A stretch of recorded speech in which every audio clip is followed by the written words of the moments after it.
एक बार एक युवा लड़का अपने जैन गुरु के पास गया और उनसे पूछा, गुरु, मेरे मन में हर समय ये सेक्सुअल विचार क्यों आते हैं? वे मेरा समय और ऊर्जा वेस्ट कर देते हैं, जिससे मेरे लिए किसी और चीज पर ध्यान केंद्रित करना मुश्किल हो जाता है। मैं हमेशा सेक्स के प्रति आकर्षित महसूस करता हूँ। जैन गुरु ने मुस्कुराते हुए कहा, देखो मेरे दोस्त, सबसे पहले हमें यह समझना चाहिए कि जो कुछ भी हमारे भीतर स्वाभाविक रूप से है वह बुरा नहीं है। यह हमारे जीवन में एक उद्देश्य पूरा करता है। सेक्सुअल इच्छा एक ऐसी भावना है जो शारीरिक जरूरत से उत्पन्न होती है, जो हर जीवित प्राणी में स्वाभाविक है। सेक्सुअल इच्छा कोई बाहरी चीज नहीं है जिसे हम प्राप्त करते हैं, बल्कि यह स्वाभाविक रूप से हमारे भीतर मौजूद होती है। यह मानव अस्तित्व का एक स्वाभाविक पहलू है जो हमारी प्रजाति के अस्तित्व के लिए आवश्यक है।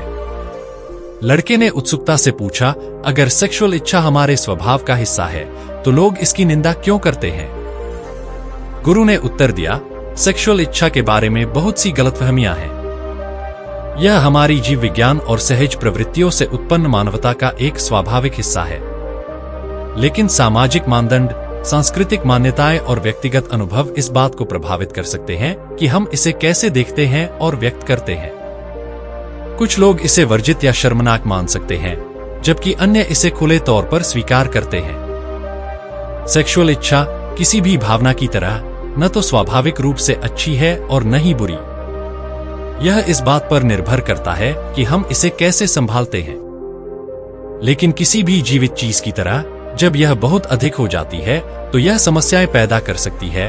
उदाहरण के लिए, भोजन हमारे जीवित रहने के लिए आवश्यक है, लेकिन जब हम अधिक खाते हैं तो यह हमारे शरीर को नुकसान पहुंचा सकता है। इसी तरह अगर हम सेक्सुअल इच्छा में अत्यधिक लिप्त होते हैं तो यह हमें नुकसान पहुंचा सकता है। जानवरों में भी सेक्सुअल इच्छा होती है और वे संभोग करते हैं, लेकिन वे आमतौर पर प्रजनन के मौसम में ऐसा करते हैं। हालांकि मनुष्य कभी भी सेक्स कर सकते हैं, चाहे वह प्रजनन के लिए आवश्यक हो या नहीं।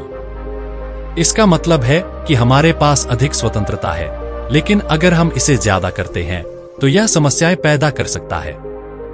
इसलिए यौन विचार होना स्वाभाविक और ठीक है, लेकिन यह तब समस्या बन जाता है जब हम हर समय इसके बारे में सोचना शुरू कर देते हैं और किसी और चीज पर ध्यान केंद्रित नहीं कर पाते हैं।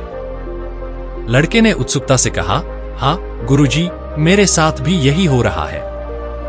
ये विचार मेरे दिमाग पर हावी हो रहे हैं और मैं उन्हें नियंत्रित नहीं कर पा रहा हूं। जैन गुरु ने समझाया, सेक्सुअल इच्छाएं नियंत्रण से बाहर होने के कई कारण हो सकते हैं।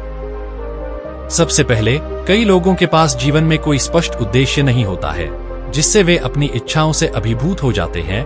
गुरु ने फिर लड़के से पूछा, क्या तुम्हें अपने काम में व्यस्त रहने पर भी अनुचित विचार आते हैं? लड़के ने उत्तर दिया, नहीं गुरुजी, जब मैं अपने काम पर ध्यान केंद्रित करता हूं तो ये विचार मुझे परेशान नहीं करते। गुरु ने कहा, ऐसा इसलिए है क्योंकि हमारा दिमाग एक समय में केवल एक ही विचार रख सकता है। अगर हमारे पास जीवन में एक सार्थक लक्ष्य है और हम उसे प्राप्त करने के लिए समर्पित हैं, तो हम पाएंगे कि इन अवांछित विचारों के लिए हमारे दिमाग में कोई जगह नहीं है। और अगर वे आते भी हैं तो अपने लक्ष्य के प्रति हमारी प्रतिबद्धता उन्हें तुरंत दूर भगा देती है।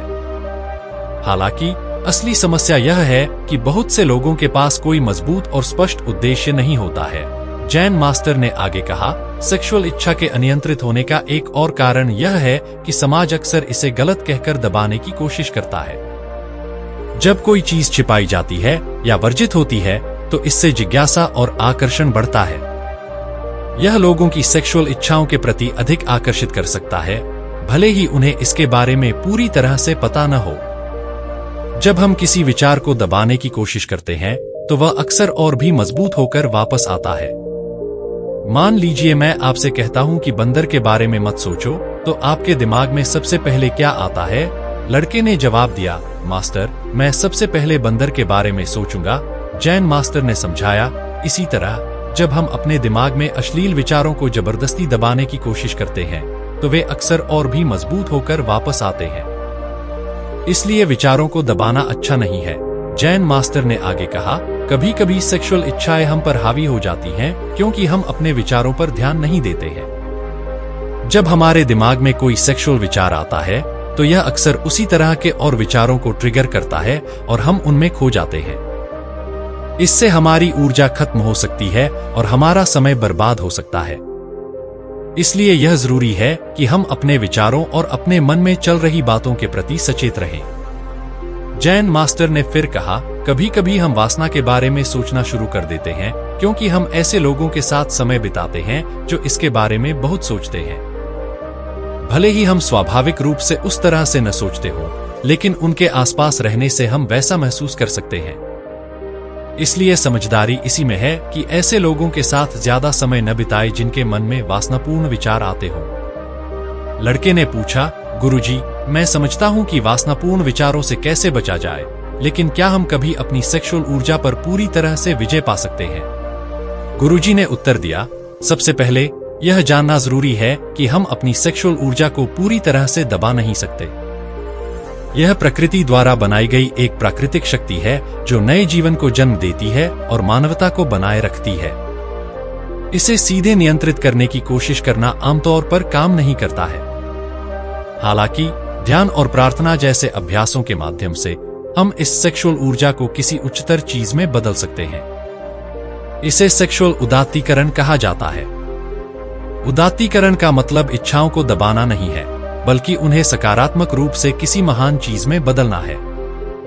यह ठीक वैसा ही है जैसे बिजली खतरनाक हो सकती है, लेकिन जब हम इसे किसी उपकरण के माध्यम से प्रकाश में बदलते हैं तो यह एक कमरे को रोशन कर देती है।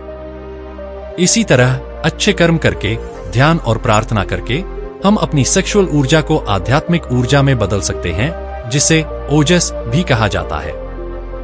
ओजस मस्तिष्क में संग्रहित एक शक्तिशाली आध्यात्मिक ऊर्जा है। जिस व्यक्ति के मस्तिष्क में बहुत अधिक ओजस होता है, वह बहुत बुद्धिमान होता है। उसकी आंखों में आकर्षण होता है और उसकी उपस्थिति में चुंबकीय आकर्षण होता है। वह कुछ ही शब्दों से दूसरों को प्रभावित कर सकता है और सभी को अपनी ओर आकर्षित कर सकता है। ध्यान के माध्यम से आपको एक गहरी आंतरिक शांति मिलती है, जिससे सांसारिक सुख महत्वहीन लगने लगते हैं।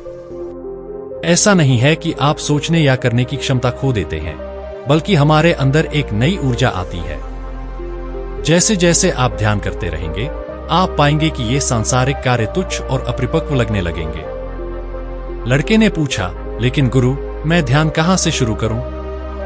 जैन गुरु ने कहा, खुद के साथ अकेले समय बिताकर शुरुआत करें। जितना अधिक समय आप खुद के साथ बिताएंगे, उतना ही बेहतर आप खुद को समझ पाएंगे।